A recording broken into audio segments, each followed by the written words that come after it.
बच्चों, जो भी चैनल पर नए हैं वो चैनल को सब्सक्राइब कर दें और वीडियो को लाइक कर दें। तो आज जो हम चैप्टर शुरू करने वाले हैं वो है अलजेब्रिक एक्सप्रेशन का। इसमें हम पहले तो बेसिकली जानेंगे, 6th क्लास में हमें याद होगा कि हमने क्या क्या पढ़ा था algebraic fundamental concepts of algebraic expression में। ये जो चैप्टर हमने पढ़ा था उसमें हमने क्या क्या टर्म्स क्लियर किए थे, क्या क्या हमने जाना था, हम उसी के बारे में जानेंगे और पहला एक्सरसाइज भी इसी चीज से रिलेटेड है। ठीक है, तो जैसा कि हमने पढ़ा था कि फंडामेंटल कंसेप्ट्स ऑफ अलजेब्रा क्या होता है, ठीक है, उसमें हम कितने टाइप के ऑपरेशन परफॉर्म कर सकते हैं, जैसे कि एडिशन, सब्ट्रैक्शन, मल्टीप्लिकेशन, डिवीजन। ठीक है, उसके बाद फिर आता है कि अलजेब्रिक एक्सप्रेशन क्या होता है। हमने ये पढ़ा था अलजेब्रिक एक्सप्रेशन को हम कैसे यूज कर सकते हैं, कैसे जनरेट करते हैं। अलजेब्रिक एक्सप्रेशन जब हम लिखते हैं तो उसमें हमें टर्म्स क्या क्या यूज होते हैं। ठीक है, जैसे अगर हमें कोई अलजेब्रिक एक्सप्रेशन दिया हुआ है 2x माइनस वाई, तो इसमें हमें कितने टर्म्स दिए गए हैं। एक टर्म, पहला टर्म ये होगा, एक टर्म ये होगा, तो ये टर्म ऑफ अलजेब्रिक एक्सप्रेशन हो गया। उसके बाद बात आती है कि अलजेब्रिक एक्सप्रेशन के कितने टाइप्स होते हैं। ठीक है, वो पढ़ा था हमने, तो हमें पता चला कि मोनोमियल, बायनोमियल, ट्राइनोमियल, मल्टीनोमियल, ये 4 टाइप्स के अलजेब्रिक एक्सप्रेशन हम यूज करते हैं, हम आइडेंटिफाई कर सकते हैं उसे।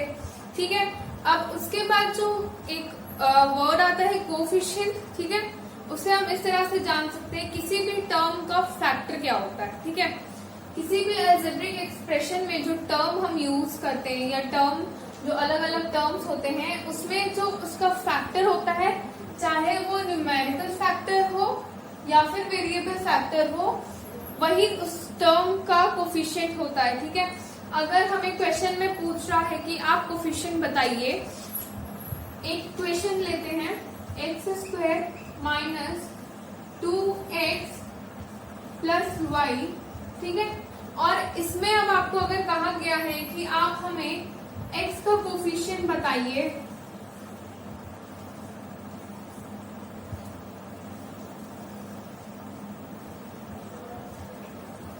x का कोफिशिएंट क्या होगा। ठीक है, तो x का कोफिशिएंट यहाँ तो x² है, ठीक है, तो ये तो हम लेने नहीं वाले हैं। यहाँ y है, ये भी नहीं लेंगे हम। बचा हमारे पास -2x, जो ये टर्म हुआ। तो अब -2x में से हम x का कोफिशिएंट क्या बता सकते हैं। कोफिशिएंट वो होगा जो इस वेरिएबल के रिस्पेक्ट में उसका फैक्टर होगा। ठीक है, तो x के रिस्पेक्ट में -2 इसका फैक्टर यहाँ हो रहा है, तो x का जो कोफिशिएंट है वो -2 हो जाएगा। ठीक है, तो ये बात हो गई कोफिशिएंट क्या होता है। अब कुछ एग्जाम्पल से हम समझेंगे कि हम एक अलजेब्रिक एक्सप्रेशन को जनरेट कैसे कर सकते हैं। ठीक है, कैसे बनाया जाता है। अगर हमें कोई बड़ा इक्वेशन बनाना है, कॉम्प्लेक्स सेंटेंस हमें स्टेटमेंट दिया हुआ है और कह रहे हैं कि आप अलजेब्रिक एक्सप्रेशन बनाएंगे, तो हम कैसे बनाएंगे, आइए उस पर ध्यान देते हैं। पहला एग्जाम्पल अगर देखा जाए तो पहले एग्जाम्पल में क्या कह रहा है कि a number exceeded by a to 7। ठीक है, पहला जो है a number exceeds a by 7। ठीक है, कहने का मतलब क्या है, किसी नंबर a में 7 एक्सीड हो रहा है, 7 बढ़ रहा है। तो जब हमने फंडामेंटल कंसेप्ट्स पढ़ा था तो हमने एडिशन के लिए क्या बताया था, जहां पे भी एक्सीड हो, एडेड हो, ये वर्ड्स यूज किए जाए स्टेटमेंट में, तो हमें यही समझना है कि हमें ऐड करना है, क्योंकि एक्सीड का मतलब बढ़ना होता है। ठीक है ना, तो यहाँ इसको हम अलजेब्रिक एक्सप्रेशन में कैसे लिख सकते हैं, a प्लस 7। ठीक है, ये हमारा अलजेब्रिक एक्सप्रेशन हमें मिल गया। अब बात आती है सेकंड पे, तो सेकंड में क्या कह रहा है कि द प्रोडक्ट ऑफ, ठीक है, the product of a and b is added to y। ठीक, कहने का मतलब क्या है कि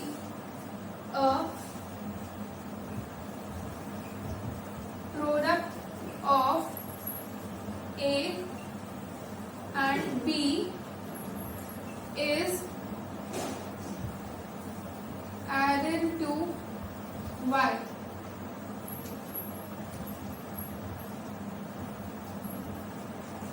मतलब a और b का जो प्रोडक्ट है वो y में ऐड हो रहा है। ऐड, अब इसका मतलब क्या हुआ, a और b का प्रोडक्ट मतलब a और b, ठीक है, दो वेरिएबल को आपस में मल्टीप्लाई करते तो हम ऐसे ही तो लिखते हैं। a भी आ गया, अब लिख रहा है कि एडेड टू y, y में ऐड हो रहा है या y इसमें ऐड हो रहा है, दोनों बात सेम हुई, तो हम यहाँ प्लस करके y कर देंगे। ये हमारा एल्जेब्रिक एक्सप्रेशन हमें मिल गया, ठीक है। अब हम देखेंगे हमारा नेक्स्ट एग्जाम्पल, एग्जाम्पल 3। तो एग्जाम्पल 3 में क्या कह रहा है, एक लड़का है जिसके पास m मार्बल्स हैं, ठीक है, और गेम के स्टार्टिंग में उसके पास m मार्बल्स रहते हैं। जब वो गेम खेलना शुरू करता है तो लास्ट में आते आते वो p मार्बल्स हार जाता है और q मार्बल्स जीत जाता है, ठीक है। Boy has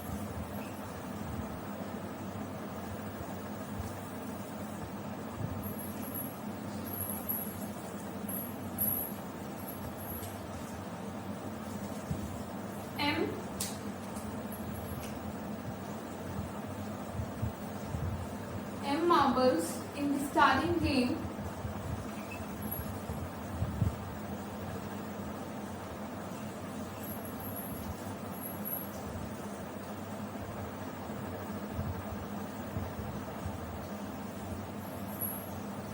he loses p marble, p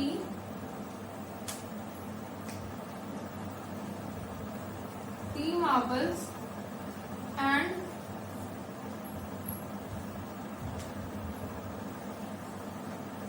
wins q marble।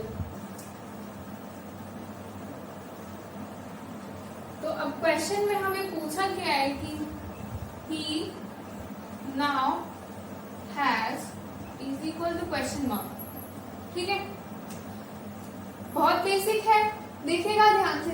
A boy has m marbles in the starting of the game, he loses p marbles and wins q marbles, ठीक है। m marble है, उसमें से p marble जाएगा और q marble add हो जाएगा, तो हमारे पास आंसर क्या आएगा इसका, हम इसका आंसर क्या लिख सकते हैं, m माइनस p, ठीक है, प्लस q, ठीक। m मार्बल्स में से p मार्बल्स यूज किए उसने और q मार्बल्स गेन किए, ब्रैकेट में मार्बल्स, ठीक है। ये हमारा एक इक्वेशन हमें, एक एल्जेब्रिक एक्सप्रेशन हमें मिल गया है यहाँ पे। एक तो बात हो गई कि हमें एक्सप्रेशंस कैसे जनरेट करने होते हैं या हम कैसे जनरेट करते हैं, ठीक है। अब जो बात आती है कि पॉलिनोमियल, ये भी हमने पढ़ा था पहले कि पॉलिनोमियल्स क्या होते हैं, ये हम जानते हैं। पॉलिनोमियल इन वन वेरिएबल क्या होते हैं, हम ये भी जानते हैं। पॉलिनोमियल इन टू वेरिएबल्स क्या होते हैं, हमें ये भी पता है, ठीक है। अब जो बात आती है,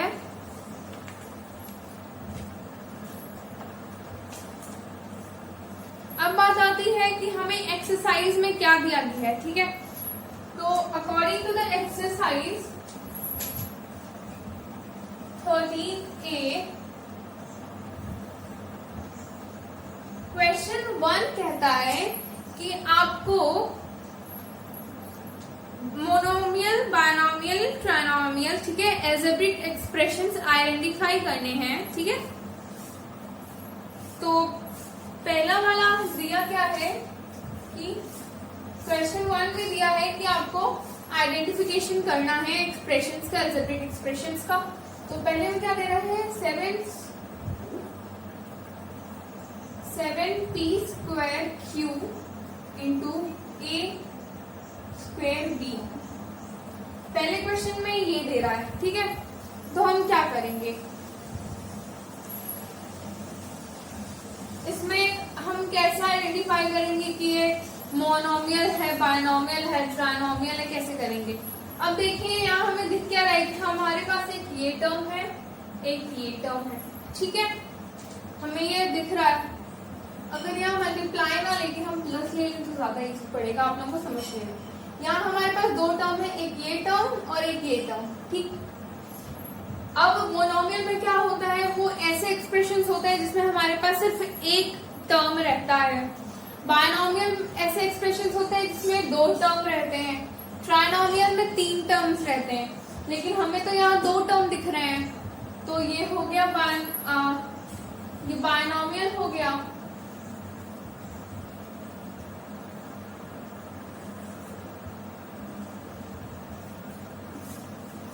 ये बायनॉमियल हो गया, ठीक है। अब एक लास्ट क्वेश्चन जो इसमें दिया हुआ है, सिक्स्थ क्वेश्चन में क्या लिखा है कि ax square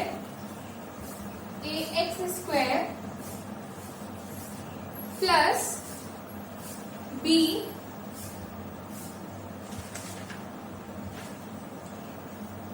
bx into y square, ठीक है। अब यहाँ आप ये मत समझिएगा कि हमें तीन टर्म्स दिए गए हैं, ठीक है। यहाँ मल्टीप्लाई का साइन है तो हम इसे सॉल्व कर सकते हैं। तो ax square plus bx y square हम ये लिख सकते हैं इसे, ठीक है। तो अब हमारे पास कितने टर्म हो गए, पहला टर्म ax स्क्वायर, दूसरा टर्म bx वाई स्क्वायर। तो एट लास्ट हमारे पास दो टर्म हुए, तो ये हो गया बायनॉमियल एक्सप्रेशन, ठीक है, ये भी बायनॉमियल हो गया। अब आपको अगर किसी क्वेश्चन में ऐसे ही दिया हो, आपके पास दो इंडिविजुअल टर्म प्लस या माइनस साइन के साथ दिए हो और उसके बाद कोई टर्म ऐसे दिया हो मल्टीप्लिकेशन या डिवीजन में, तो उसे पहले सॉल्व करना, फिर जो लास्ट में आपको एक्सप्रेशन मिलता है उसे चेक करना कि वो किस टाइप के अंदर लाई कर रहा है, वो वेदर मोनोमियल है, बायनॉमियल है, ट्राइनॉमियल है, ठीक है। अब देखिए क्वेश्चन नंबर 5 है एक, उसमें क्या कह रहा है कि हमें अलजेब्रिक एक्सप्रेशन जनरेट करनी, ठीक है। तो उसमें पहला वाला जो है उसमें कह रहा है कि the product of a and b added to their sum y। तो ये वाला जो है इसे हमने किया था, एग्जाम्पल के तौर पे हमने इस क्वेश्चन को समझा था। तो क्वेश्चन 1 के बजाय क्वेश्चन 2 से हम स्टार्ट करते हैं। क्वेश्चन 2 में क्या कह रहा है, the question of x by 8 is multiplied to y, ठीक है। The question of x by 8 is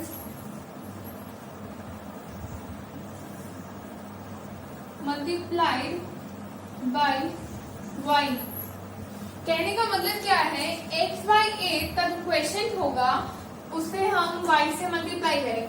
question होगा मतलब अब यहाँ देखो क्वेश्चन रिमाइंडर ये सब डिवीजन में आता है, तो ये तो क्लियर हो गया कि हमें इस x और 8 को डिवीजन फॉर्म में लिखना है। तो कैसे लिखेंगे, x बाई 8 इंटू वाई, ठीक है। तो इसे जब सॉल्व करेंगे तो ये xy अपॉन 8 आ जाएगा, ठीक है ना। Question of x by y is multiplied to y, ठीक है। y से यहाँ मल्टीप्लीकेशन हो रहा है तो xy अपॉन 8 उठ जाएगा मल्टीप्लाई होके।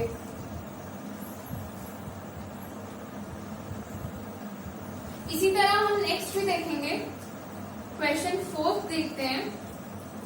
क्वेश्चन 4 में क्या कह रहा है, 1/3 of x multiplied by the sum of p and q, ठीक है। 1/3 of x is multiplied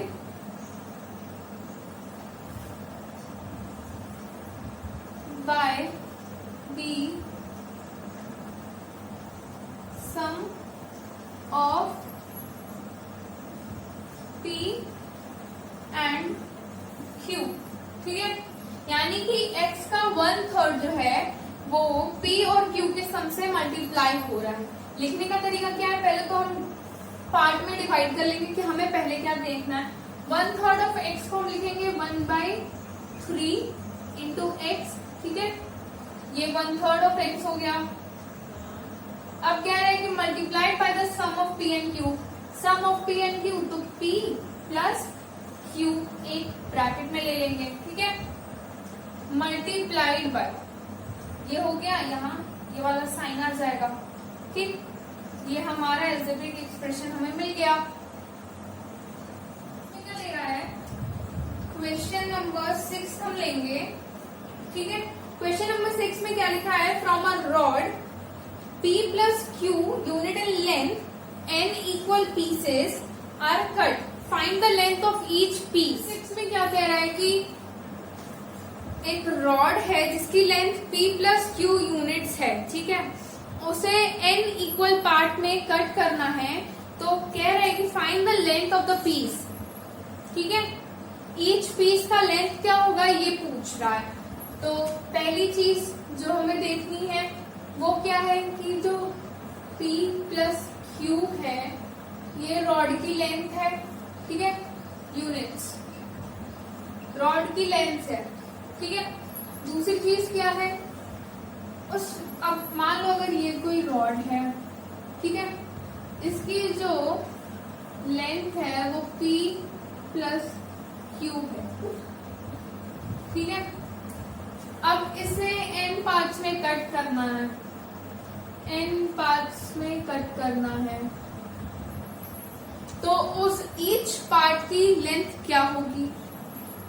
अब जो ये है, ठीक है, मतलब लेंथ ऑफ द रॉड है, इसको हम n पार्ट से डिवाइड कर देंगे, ठीक है। बस हमें इतना ही करना है अलजेब्रिक एक्सप्रेशन इस स्टेटमेंट का दिखाने के लिए, P plus Q divided by n। क्यों, क्योंकि रॉड की लेंथ इतनी है, इतने पार्ट्स हमें काटने हैं। जब टोटल लेंथ को हम पार्ट्स में डिवाइड कर देंगे तो हमें ईच पार्ट का लेंथ पता चल जाएगा। बस यही करना है और यही हमारा अलजेब्रिक एक्सप्रेशन ऑब्टेन होगा इस स्टेटमेंट के लिए। अब एक लास्ट चीज जो है, अगर क्वेश्चन में कोफिशिएंट पूछता है कि आपको रिस्पेक्टिवली हर क्वेश्चन में दिए गए डिफरेंट पार्ट्स में आपको कोफिशिएंट निकालना है। कभी कभी क्वेश्चन देता है ऐसा कि find the coefficient, find the coefficient of x² for all, ठीक है, find the coefficient of x² for all, मतलब हमें कई सारी पार्ट्स दिए होंगे रहेंगे क्वेश्चन में, 1 2 3 4 जितने भी दिए हों उसमें से हमें x² की ही कोफिशिएंट बतानी होती है, ठीक है। तो उसके लिए हम क्या करते हैं, या मान लीजिए अगर यहाँ x² नहीं दिया है, x दिया है, y दिया है, कोई भी वेरिएबल दिया है, उसके लिए हम क्या करते हैं, अगर मान लीजिए एक क्वेश्चन ले लेते हैं 2ab x², तो यहाँ अब x² का यहाँ कोफिशिएंट क्या होगा, ये वेरिएबल है, वेरिएबल लेंगे नहीं हम, बचा 2, तो इसका कोफिशिएंट 2 हो जाएगा, ठीक है। नेक्स्टली अगर दिया हुआ है क्वेश्चन में 14x² y, तब इस केस में हम क्या करेंगे, y वेरिएबल है, इसको हम नहीं लेंगे, 14 है तो यहाँ 14। देखिएगा किसी भी कोफिशिएंट, जब हम कोफिशिएंट हमें पूछता है तो वेरिएबल के रिस्पेक्ट में ही पूछता है। तो अगर वेरिएबल के रिस्पेक्ट में कोफिशिएंट पूछ रहा है तो उसका जो कोफिशिएंट होगा वो न्यूमेरिकल कोफिशिएंट रहेगा, ठीक है, न्यूमेरिकल फैक्टर होगा टर्म में, टर्म मतलब किसी भी टर्म में जो न्यूमेरिकल फैक्टर होगा वही कोफिशिएंट होगा वेरिएबल फैक्टर का, ठीक है। कहने का मतलब यही है। तो अगर कोफिशिएंट पूछता है तो हम न्यूमेरिकल फैक्टर को ही लिखेंगे कोफिशिएंट की जगह। अलजेब्रिक एक्सप्रेशन निकालते समय ये ध्यान रखना है कि हमें कह क्या रहा है, ठीक है।